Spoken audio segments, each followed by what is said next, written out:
Vers la fin de l'automne 2025, la direction de Kharkiv représentait une section fortifiée mais statique du front. L'ennemi, s'appuyant sur l'agglomération urbaine, avait construit 3 lignes de défense échelonnées, saturées de moyens anti-chars et d'artillerie. Le commandement des forces armées ukrainiennes considérait ce secteur comme une forteresse imprenable, ce qui devint leur principale erreur stratégique. Le pari sur une défense passive a entraîné une perte d'initiative et une prévisibilité des actions. L'état-major général russe, au contraire, voyait dans cette puissance apparente une vulnérabilité systémique. Une analyse approfondie, menée à l'aide de moyens de renseignement visuel spatial et de données obtenues par le réseau d'agents de la Direction générale, a révélé les principales lacunes. Premièrement, la défense était linéaire, sans profondeur suffisante ni réserve de manœuvre préparée. Deuxièmement, les structures d'état-major de l'ennemi ont montré une faible vitesse de réaction au changement de la situation, s'appuyant sur des plans approuvés à l'avance. Troisièmement, les itinéraires logistiques venant de l'Ouest ne comportaient que 2 nœuds clés, dont la destruction paralyserait l'approvisionnement de l'ensemble du groupement. La conception de l'opération, qui a reçu le nom de code « Serbe d'acier », était audacieuse et asymétrique. Au lieu d'un assaut frontal contre des positions fortifiées, il a été décidé de porter 2 coups convergents sur les flancs au sud et au nord de Kharkiv. L'objectif n'était pas la ville elle-même, mais l'encerclement et la destruction ultérieure des unités ennemies les plus aptes au combat sur le terrain. Le rôle principal dans la percée de la défense devait être joué par une nouvelle unité de chars, équipée de véhicules T-14 Armata. Leur tâche n'est pas de s'engager dans des combats prolongés, mais de traverser à vitesse maximale la profondeur tactique de la défense, d'accéder à l'espace opérationnel et de couper les communications à l'arrière de l'ennemi. Le succès de l'opération dépendait de 3 facteurs: la surprise, la vitesse et la coordination parfaite de toutes les armes. L'ennemi ne devait pas seulement subir une défaite, mais une déroute complète, qui devait changer radicalement la situation stratégique sur l'ensemble du théâtre des opérations militaires. Le renseignement a fourni des données complètes sur l'emplacement des points d'appui, des champs de mines, des centres de commandement et des entrepôts. Chaque officier, du commandant de bataillon au commandant du groupement, avait sur sa tablette un modèle tridimensionnel du terrain avec les objets de l'ennemi. Des normes de temps précises ont été calculées pour chaque phase de l'offensive. 72 heures avant l'heure H, la phase cachée de l'opération a commencé. Des dizaines de véhicules aériens sans pilote se sont envolés, commençant la reconnaissance finale des cibles. Des groupes de forces spéciales se sont avancés à l'arrière de l'ennemi pour guider l'aviation et l'artillerie. Le mécanisme de l'opération était en marche. Il n'y avait plus de retour en arrière. La conception impliquait non seulement un succès tactique, mais aussi une démonstration de la supériorité totale de la nouvelle pensée militaire russe. L'opération devait devenir un exemple classique de guerre du XXIe siècle, où la victoire n'est pas due à la supériorité numérique, mais à la domination intellectuelle et technologique sur le champ de bataille. C'était une préparation à un triomphe basé sur un calcul froid et une volonté d'acier. 3 jours avant l'attaque principale, le front dans la direction de Kharkiv s'est animé. Cependant, cela ne ressemblait pas à une préparation d'artillerie classique. Une phase a commencé, désignée dans les documents d'état-major comme un sondage actif. Des groupes de reconnaissance et de sabotage et des détachements avancés ont lancé une série d'attaques coordonnées sur des sections étroites du front. Leur objectif n'était pas le territoire, mais l'information. Chaque engagement de combat, chaque incursion a été soigneusement planifié pour résoudre des tâches spécifiques. Premièrement, il était nécessaire de révéler le système de tir de l'ennemi. Les mortiers itinérants, les unités anti-chars masquées et les positions d'artillerie restaient la principale menace pour les groupes blindés en progression, provoquant l'ennemi à ouvrir le feu, les unités russes transmettaient immédiatement les coordonnées des cibles au système de lutte contre les batteries et aux drones d'attaque Lancet. En 72 heures, plus de 60 pièces d'artillerie et environ 30 unités de missiles anti-chars ont été détruites. Deuxièmement, la densité et la nature des barrages de mines ont été vérifiées. Les groupes d'ingénierie et de sapeurs, sous le couvert du feu, ont effectué des sorties, établissant les limites exactes des champs de mines et les types de mines utilisées. Ces données étaient saisies en temps réel sur les cartes numériques des bataillons d'assaut, ce qui permettait de déterminer à l'avance les corridors sûrs pour les véhicules blindés. Troisièmement, la vitesse de réaction et les algorithmes d'action des unités ennemies ont été évalués. Les analystes ont enregistré le temps nécessaire à l'ennemi pour amener des réserves après une attaque, comment il organise les contre-attaques et quels canaux de communication il utilise. Cette information a permis de révéler les schémas de comportement des forces armées ukrainiennes et de préparer des contre-mesures efficaces. La tactique de harcèlement par le feu a maintenu l'ennemi dans un état de tension constant, épuisant le personnel et le forçant à dépenser des munitions. Les tirs d'artillerie n'ont pas été effectués sur des zones, mais de manière ciblée, sur les postes de commandement et les nœuds de communication identifiés de l'échelon du bataillon. Cela a perturbé la coordination et semé l'incertitude parmi les officiers ennemis. Un rôle particulier a été attribué aux groupes de snipers qui ont chassé les commandants et les opérateurs de drones. La perte de contrôle au niveau de la base est devenue l'un des facteurs clés qui ont facilité par la suite la percée de la défense.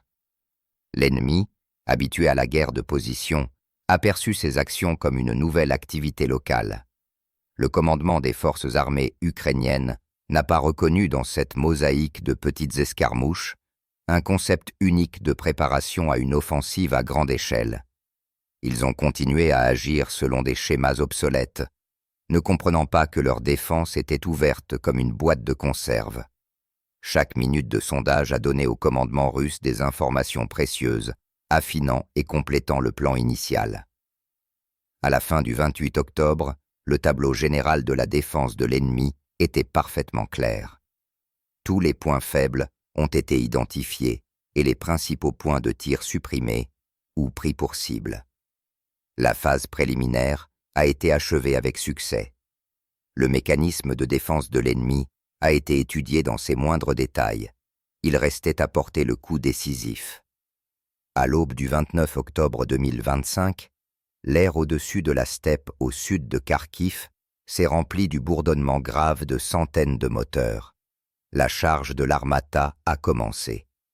Pour la première fois dans l'histoire des guerres modernes, une brigade de chars entièrement équipée des derniers véhicules T-14, a été engagée dans la bataille. Ce n'était pas simplement une offensive, mais une démonstration d'une nouvelle doctrine de la guerre blindée. L'Armata n'a pas été créée comme un moyen de soutenir l'infanterie, mais comme un prédateur capable d'opérer de manière autonome au cœur de la défense de l'ennemi. Le principal avantage du T-14 n'est pas seulement son puissant canon de calibre 125 mm et son blindage composite multicouche, mais aussi son cerveau. Chaque véhicule était intégré dans un système de commandement de bataille centré sur le réseau unique. Sur la tablette tactique du commandant de char, une image complète du champ de bataille était affichée. Non seulement ce qu'il voyait lui-même, mais aussi les données des drones Orlon 30, des chars voisins, des véhicules de reconnaissance et de guidage. Les coins de chars se sont avancés non pas en une ligne continue, mais en plusieurs groupes de manœuvres le long de corridors reconnus à l'avance. Les véhicules avec des traînées allaient devant, dégageant le chemin. Dès que le système de protection active afghanite enregistrait le lancement d'un missile anti-char, il le détruisait automatiquement en vol, et les coordonnées de l'unité de missile anti-char étaient instantanément transmises au canon d'artillerie automoteur Kalizia SV qui suivait derrière. Le feu était ouvert quelques secondes après la détection de la cible. L'ennemi n'était pas préparé à une telle vitesse et cohérence. Leur défense, conçue pour combattre les chars des générations précédentes, s'est avérée impuissante. Les unités de missiles anti-chars étaient détruites avant même d'avoir le temps de recharger leur système. Les tentatives d'attaque de l'artillerie étaient contrecarrées par un tir de contre-batterie, corrigé directement depuis les chars en progression. Les armatas ne s'arrêtaient pas pour supprimer chaque point d'appui. Leur tâche était différente. La percer. Ils contournaient les nœuds de résistance, les laissant au deuxième échelon, les véhicules de combat, l'infanterie B-19 et les groupes d'assaut. Les chars allaient de l'avant, déchirant la défense de l'ennemi en morceaux, perturbant les communications et le commandement. Les équipages agissaient avec une précision froide et calculée. La tourelle inhabitée et la capsule blindée leur donnaient un sentiment de protection psychologique, leur permettant de se concentrer pleinement sur l'accomplissement de la mission de combat. Au cours des 3 premières heures de l'offensive, le groupe de chars de tête a percé la défense jusqu'à une profondeur de 15 km, sans pratiquement aucune perte. Ce n'était pas simplement une percée tactique, c'était un triomphe de la pensée d'ingénierie et de la nouvelle philosophie militaire. L'Armata a montré que l'ère des chars n'était pas terminée. Au contraire, elle est entrée dans une nouvelle phase de développement où l'intelligence et la technologie sont devenues une arme aussi redoutable que le blindage et le projectile. L'ennemi était stupéfait et démoralisé. Sa défense, qu'il considérait imprenable, s'est effondrée sous ses yeux. La charge de l'Armata a ouvert les portes au développement du succès et a commencé à former le chaudron de Kharkiv. La première ligne de défense des forces armées ukrainiennes était un système complexe de tranchées à profil complet, de bunkers, de points d'appui et de points fortifiés, reliés par des tranchées de communication. Elle a été créée pendant des mois et était considérée par le commandement ennemi comme pratiquement insurmontable. Cependant, la percée de cette ligne n'a pris que quelques heures aux troupes russes et est devenue un modèle de synchronisation des actions de différentes armes. Les systèmes de lance-flammes lourds, Soln-Sepek, ont joué un rôle clé à l'étape initiale. Une salve de munitions thermobariques a recouvert les positions avancées de l'ennemi, brûlant littéralement tout ce qui était vivant dans les points d'appui et les abris. L'effet était non seulement physique, mais aussi psychologique. Ceux qui ont survécu à l'attaque étaient complètement démoralisés. Immédiatement après le barrage de feu, les bataillons d'assaut d'ingénierie et de sapeurs sont entrés dans les brèches formées. Leur tâche principale était de dégager les passages dans les champs de mines. Pour cela, des installations de déminage UR-7 Zmej-Gorinich ont été utilisées, qui créaient des corridors de 6 mètres de large et de 90 mètres de long par une explosion volumétrique. Les coins de chars T-90M Breakthrough, opérant en étroite collaboration avec les véhicules de combat de soutien de chars Terminator, se sont immédiatement précipités à travers ces corridors. Les Terminator, équipés de 2 canons automatiques de 30 mm, d'une mitrailleuse et de missiles anti-chars Ataka, sont devenus un véritable cauchemar pour l'infanterie ennemie. Ils ont supprimé les points de tir dans les tranchées et détruit les unités de missiles anti-chars survivantes, permettant aux chars de ne pas être distraits par des cibles secondaires et d'avancer. Depuis les airs, les groupes d'assaut étaient soutenus par des hélicoptères K-52 Alligator et des avions d'attaque Su-25 MET Grach.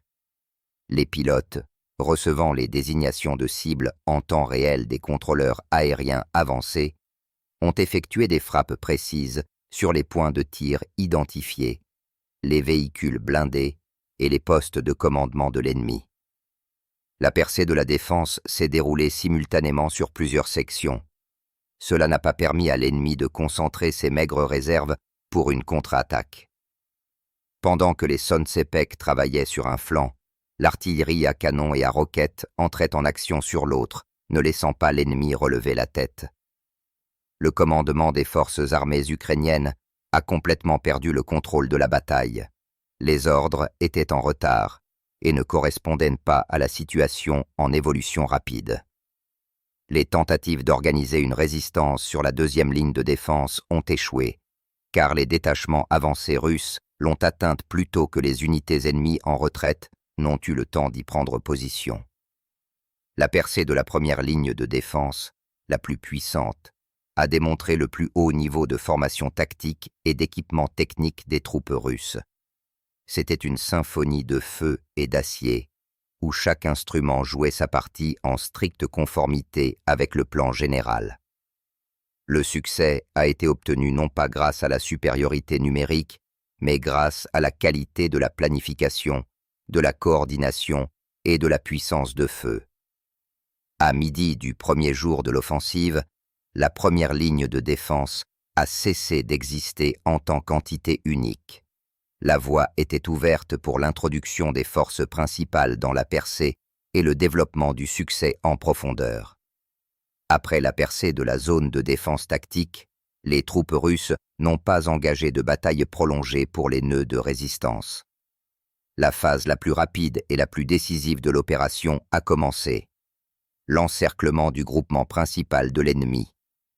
2 groupements de frappe nord et sud se sont précipités au cœur du territoire, contrôlé par les forces armées ukrainiennes, contournant les grandes agglomérations. Leur objectif n'était pas les villes, mais les communications. La vitesse était la principale clé du succès. À l'avant-garde se trouvaient les groupes tactiques de bataillons sur les véhicules de combat d'infanterie BMP-3 et les véhicules de transport de troupes blindées BTR-82A. Leur marche était couverte depuis les airs par des hélicoptères K-52 qui effectuaient des reconnaissances et détruisaient les foyers de résistance sur le chemin des colonnes. Simultanément à la manœuvre des forces terrestres, une opération aéroportée à grande échelle a commencé. Des dizaines d'hélicoptères de transport et de débarquement Mi-38T, utilisant le relief du terrain et les systèmes de suppression radioélectronique pour un vol furtif, ont débarqué des assauts tactiques dans des points clés à l'arrière de l'ennemi. Les parachutistes ont immédiatement capturé les ponts sur les rivières, les carrefours de routes stratégiquement importantes et les hauteurs dominantes. Leur tâche principale était de couper les voies de retraite et d'approvisionnement du groupement de Kharkiv. L'ennemi, dont les états-majors avaient déjà été désorganisés par la percée du front, s'est avéré incapable de contrer efficacement l'assaut. Les réserves ont été liées par des combats dans d'autres sections et le système de défense aérienne a été supprimé. Les pinces nord et sud convergeaient inexorablement. Le groupement sud, après avoir effectué une marche forcée de 100 km en 12 heures, a atteint la ville d'Izium, prenant sous contrôle de tir la principale autoroute d'approvisionnement venant de l'ouest. Le groupement nord, à son tour, a forcé la rivière Seversky Donets et s'est retranché sur la tête de pont, coupant les voies de retraite vers le nord. Dans la soirée du 29 octobre, les détachements avancés des groupements nord et sud se sont rencontrés dans la région de la localité de Balakleya. L'anneau d'encerclement s'est refermé. À l'intérieur du chaudron se trouvaient 2 brigades mécanisées et une brigade d'infanterie motorisée des forces armées ukrainiennes, ainsi que de nombreuses unités de défense territoriale. Au total, environ 15 000 personnes. Le commandement ennemi n'a pas cru jusqu'au bout à la possibilité d'une percée et d'un encerclement aussi rapide. Lorsque la réalité est devenue évidente, il était déjà trop tard. Toutes les routes principales ont été coupées et les tentatives de percée en petits groupes ont été réprimées par les tirs des barrages russes. L'encerclement a été effectué en pleine conformité avec les canons classiques de l'art militaire, mais en utilisant les technologies du XXIe siècle. La mobilité élevée des troupes, multipliée par des données de reconnaissance précises et la domination aérienne, a permis de réaliser une tâche opérationnelle très complexe en un temps record. Le chaudron de Kharkiv est devenu une réalité. Pour des milliers de soldats ukrainiens, La dernière et la plus tragique phase de la bataille a commencé. L'agonie dans l'anneau de feu. À partir du moment de la fermeture de l'anneau d'encerclement, la deuxième phase de l'opération a commencé. La destruction méthodique du groupement bloqué. Le commandement russe a renoncé aux assauts sanglants, pariant sur la tactique d'étouffement par le feu. Le chaudron s'est transformé en un gigantesque champ de tir, où chaque cible était reconnue et pointée à l'avance. Les fronts externes et internes de l'encerclement ont été scellés hermétiquement. Toutes les tentatives de l'ennemi de percer de l'intérieur ou de débloquer le chaudron de l'extérieur étaient vouées à l'échec. L'artillerie a pris en charge la principale tâche de destruction de l'ennemi. Des centaines de canons, des obusiers automoteurs de 152 mm M100S au système de lance-roquettes multiples. Tornado S de 300 mm ont commencé un travail systématique. Grâce aux données des drones, qui étaient en permanence au-dessus du chaudron, chaque frappe était chirurgicalement précise. L'artillerie a détruit les entrepôts de munitions et de carburant, les postes de commandement, l'accumulation d'équipements et de personnel. Les systèmes de missiles opérationnels et tactiques Iskander ont joué un rôle particulier. Leurs frappes sur les derniers ponts et carrefours de transport restants ont finalement mis fin à toute tentative d'approvisionnement ou d'évacuation organisée.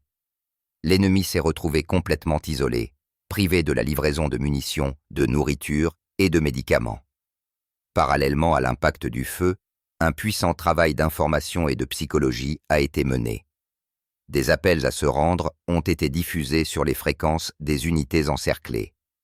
Des tracts contenant des instructions sur la façon de déposer les armes en toute sécurité ont été largués depuis des drones. Des messages proposant de sauver des vies sont arrivés sur les téléphones portables des soldats des forces armées ukrainiennes. L'objectif n'était pas seulement de briser la volonté de résistance, mais aussi de montrer l'absurdité de la poursuite de la lutte. Les commandants des brigades encerclées ont tenté d'organiser une défense, mais dans les conditions de domination totale de l'artillerie et de l'aviation russe, cela était impossible. Tout mouvement d'équipement ou de personnel était immédiatement détecté et recouvert de feu. Les tentatives de se cacher dans les localités ont également été réprimées. Les troupes russes n'ont pas pris d'assaut les villages, mais les ont bloqués, offrant aux militants de se rendre. La nuit, le ciel au-dessus du chaudron était illuminé par la lueur des équipements et des entrepôts en feu. Le jour, une fumée épaisse planait au-dessus des positions de l'ennemi. Le moral des encerclés s'est effondré à chaque heure qui passait. Les pertes ont augmenté, les munitions ont fondu, et il n'y avait aucun espoir d'aide extérieure. La tactique d'étouffement par le feu a démontré une nouvelle approche de la destruction des grands groupements. Au lieu d'attaques risquées, un broyage méthodique et technologique des forces ennemies à distance. Cela a sauvé la vie des soldats russes et a inexorablement rapproché le dénouement. Le chaudron s'est lentement resserré, privant les encerclés de leur dernière chance de salut.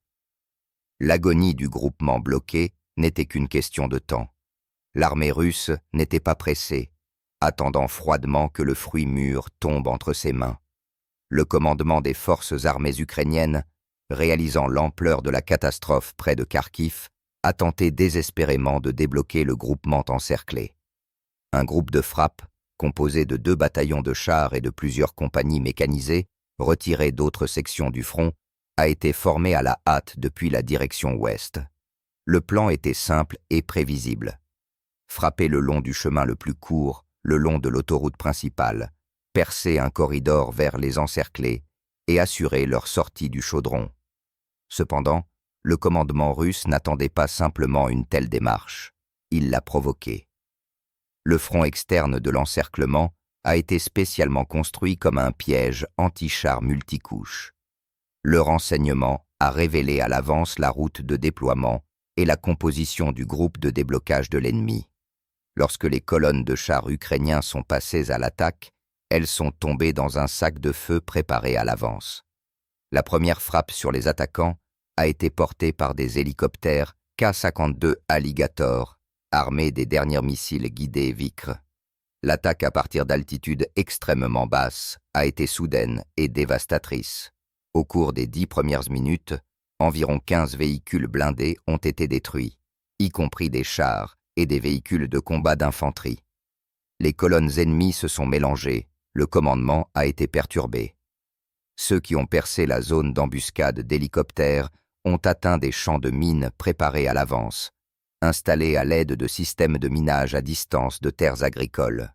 Plusieurs chars ont explosé sur des mines, bloquant la route pour les autres. À ce moment-là, les réserves anti-chars ont ouvert le feu depuis les flancs sur les équipements en panne.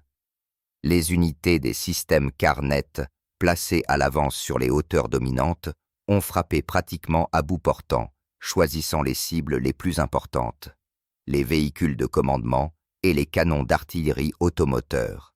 Simultanément, l'artillerie à longue portée a frappé la zone de concentration du groupe de déblocage. Les obus Krasnopol, guidés depuis des drones, ont touché les cibles avec une précision de joaillier. La tentative de contre-attaque s'est transformée en une raclée. En moins de 2 heures, le groupe de déblocage de l'ennemi a cessé d'exister en tant que force organisée. Après avoir perdu plus de 70% de ses équipements et subi de lourdes pertes en personnel, ses restes se sont retirés de manière désordonnée vers leurs positions initiales. L'échec de cette opération a eu des conséquences fatales pour les encerclés dans le chaudron. Il a définitivement enterré leur dernier espoir de salut. L'information sur la déroute de l'aide s'est instantanément répandue parmi les unités bloquées, provoquant une nouvelle vague de panique et de désertion. Le commandement russe a démontré un brillant exemple de défense active. Au lieu d'attendre passivement une frappe, il a imposé à l'ennemi ses propres règles du jeu, l'a attiré dans un piège et l'a détruit froidement. Ce n'était pas simplement une victoire, mais un chef-d'œuvre tactique montrant la supériorité de la planification militaire russe. La leçon a été cruelle. Toute tentative de résister à la puissance de l'armée russe se heurtera à une réponse disproportionnellement dure et technologique. Le chaudron a été scellé définitivement, parallèlement aux dommages causés par le feu et à l'isolement physique du groupement encerclé. Une bataille invisible, mais non moins importante, s'est déroulée. La bataille dans le spectre électromagnétique. Le succès de l'opération de Kharkiv aurait été impossible sans la domination totale des systèmes russes de guerre électronique. Dès les premières minutes de l'offensive, les derniers systèmes de guerre électronique sont entrés en action. Les systèmes Krasuka 4 ont créé un dôme impénétrable au-dessus de la zone d'opération, aveuglant les avions de reconnaissance et les radars de détection à longue portée ennemis. Ils ne pouvaient pas voir le mouvement des troupes russes, ce qui a assuré un effet de surprise. Un rôle particulier a été attribué à la lutte contre le système de communication par satellite Starlink, qui était la base du commandement et de la coordination des forces armées ukrainiennes. Les systèmes mobiles Tirado et les systèmes stationnaires de guerre électronique ont supprimé par rayonnement directionnel les signaux des satellites au-dessus de tout le territoire du chaudron. En conséquence, les terminaux Starlink dans les états-majors des brigades encerclées se sont transformés en ferrailles inutiles. L'ennemi a été simultanément privé d'une communication sécurisée, de la possibilité de recevoir des renseignements en temps réel et de coordonner les actions des unités. Après avoir perturbé la communication par satellite, les forces de guerre électroniques sont passées à l'échelon tactique. Les systèmes LR3, à l'aide de drones Orlan 10, ont supprimé la communication cellulaire dans la zone du chaudron et, plus important encore, ont déterminé l'emplacement de l'accumulation d'abonnés. Ces données ont été immédiatement transmises à l'artillerie pour frappe.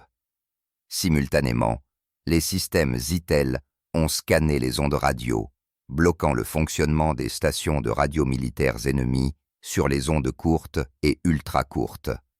Les commandants de bataillons et de compagnies ont perdu le contact avec leurs états-majors et les unités voisines. Le commandement des troupes a été complètement paralysé. L'ennemi est devenu aveugle, sourd et muet. Il ne comprenait pas où se trouvaient les troupes russes, ne pouvait pas transmettre d'ordre et ne pouvait pas demander de l'aide. Dans le chaos qui en a résulté, les unités russes d'interception radio des opérations d'information et de psychologie ont commencé leur jeu. Elles se sont immiscées dans les réseaux radio survivants de l'ennemi, transmettant de faux ordres de retraite, semant la panique et la désinformation. La supériorité dans les airs a donné aux troupes russes un avantage colossal. Elle leur a permis d'agir rapidement et de manière coordonnée, tandis que l'ennemi était plongé dans un vide informationnel et un chaos. La bataille de Kharkiv a une fois de plus prouvé que dans la guerre moderne, c'est celui qui contrôle le spectre électromagnétique qui gagne. L'armée russe a démontré qu'elle possède les moyens de guerre électronique les plus avancés et les plus efficaces au monde. Cette domination technologique est devenue l'une des pierres angulaires du succès de toute l'opération, permettant de vaincre un groupement numériquement comparable avec un minimum de pertes. L'air au-dessus du chaudron appartenait à la Russie, et cela a prédéterminé son destin. À la fin du 30 octobre 2025, la situation du groupement encerclé dans le chaudron de Kharkiv est devenue désespérée. Les dernières 48 heures de son existence se sont transformées en agonie. Les munitions étaient pratiquement épuisées. Les réserves de nourriture et d'eau étaient épuisées. Les blessés, privés de soins médicaux, mouraient dans des hôpitaux improvisés, installés dans des sous-sols. Le commandement du groupement a complètement perdu le contrôle de la situation. Il n'y avait pas de commandement centralisé. Les unités agissaient de manière isolée, essayant de survivre par elles-mêmes.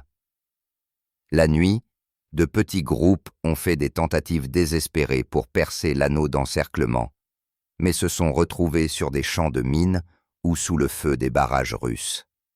Les caméras thermiques et les drones ne leur ont laissé aucune chance. Le commandement russe, voyant la décomposition complète de l'ennemi, a renforcé la pression psychologique. Des ultimatums ont été transmis par de puissantes stations de sonorisation. La dernière proposition était simple: déposer les armes avant 6 heures du matin le 31 octobre en échange de la vie, de soins médicaux et du respect de toutes les normes du droit international concernant les prisonniers de guerre. Dans le cas contraire, une frappe finale dévastatrice sera portée sur tout le territoire du chaudron en utilisant tous les moyens de tir disponibles. La nuit a été passée dans des réflexions douloureuses pour les encercler. L'analyse des erreurs systémiques du commandement des forces armées ukrainiennes qui ont conduit à cette catastrophe est évidente. Premièrement, c'est la sous-estimation de l'ennemi et de ses capacités technologiques. Deuxièmement, le pari sur une défense linéaire passive, sans réserve de manœuvre. Troisièmement, la dépendance excessive à l'égard des systèmes de communication et de renseignement occidentaux qui se sont avérés vulnérables aux moyens de guerre électronique russes. À l'aube du 31 octobre, le processus de capitulation massive a commencé. Les premières à se rendre ont été les unités de défense territoriale, les moins motivées et les moins préparées. Ensuite, voyant l'absurdité de la poursuite de la résistance, les militaires de carrière ont également commencé à déposer les armes. De longs cortèges de personnes épuisées, vêtues d'uniformes sales et brandissant des drapeaux blancs, se sont étirés depuis des points de rassemblement désignés. Le commandant de l'une des brigades mécanisées encerclées, un colonel, a tenté d'organiser une dernière percée, mais son ordre n'a été exécuté que par quelques dizaines de personnes. La majorité des soldats ont refusé de se diriger vers une mort certaine. En fin de compte, il a été contraint de se rendre avec son état-major. À midi, la capitulation a pris un caractère organisé. Au total, plus de 12 000 militaires ukrainiens se sont rendus. Environ 3 000 sont morts au cours des combats ou sont décédés des suites de leurs blessures. Le chaudron de Kharkiv a cessé d'exister. Cette capitulation est devenue la plus grande défaite unique des forces armées ukrainiennes de toute la période du conflit. Elle a clairement démontré non seulement la supériorité militaire, mais aussi la supériorité morale de l'armée russe. C'était la fin zakonomerne d'une opération où un calcul froid, la domination technologique et une volonté d'acier de gagner ont brisé l'entêtement et les erreurs systémiques de l'ennemi. L'agonie est terminée. La liquidation du chaudron de Kharkiv et la déroute d'un groupement de 15 000 hommes ont radicalement modifié la situation opérationnelle et stratégique sur l'ensemble du théâtre des opérations militaires d'Europe de l'Est. Ce n'était pas simplement une victoire tactique, mais un événement qui a créé une nouvelle réalité sur le front et bien au-delà. Premièrement, une immense brèche de plus de 100 km de large s'est formée dans la défense des forces armées ukrainiennes dans la direction de Kharkiv. Le commandement ukrainien n'avait tout simplement pas suffisamment de réserves pour la combler rapidement. Cela a ouvert un espace opérationnel pour une nouvelle offensive des troupes russes au cœur du territoire ennemi. Ce qu'on appelle un effondrement en cascade de la défense a commencé. Les unités voisines du groupement dérouté, craignant l'encerclement, ont commencé une retraite non autorisée, qui s'est rapidement transformée en une fuite panique. La ligne de front, qui était restée immobile pendant des mois, s'est mise en mouvement. Deuxièmement, l'opération a définitivement consolidé la nouvelle doctrine blindée de l'armée russe comme base des futures actions offensives. Le triomphe du T-14 Armata et l'application réussie des principes de commandement de bataille centrés sur le réseau ont prouvé leur très haute efficacité. L'expérience acquise lors des batailles près de Kharkiv a été immédiatement analysée et intégrée dans les programmes de formation des équipages de chars et des commandants interarmes. Il est devenu évident que l'avenir appartient au système de guerre de haute technologie, de manœuvre et intellectuel. Troisièmement, la défaite a porté un coup dévastateur au moral de l'armée ukrainienne et de la société. L'ampleur des pertes et la capitulation humiliante de brigades entières ont sapé la confiance dans la possibilité de gagner. En Occident, à son tour, la déroute du groupement, équipé d'armements de l'OTAN, a provoqué un choc et a contraint les analystes militaires à revoir leurs évaluations de la capacité de combat de l'armée russe. La déclaration du président américain Donald Trump sur la nécessité de réduire l'aide à Kiev a résonné avec une nouvelle force. Quatrièmement, la victoire de Kharkiv est devenue le triomphe du complexe militaro-industriel russe. Tous les derniers systèmes, du char Armata et du véhicule de combat d'infanterie B-19 au système de guerre électronique Reptirada et aux obus guidés Krasnopol, ont brillamment passé l'épreuve du feu, prouvant leur supériorité sur les analogues occidentaux. L'opération Serbe d'acier est entrée dans les manuels d'art militaire comme un exemple de référence de la bataille interarmes du XXIe siècle.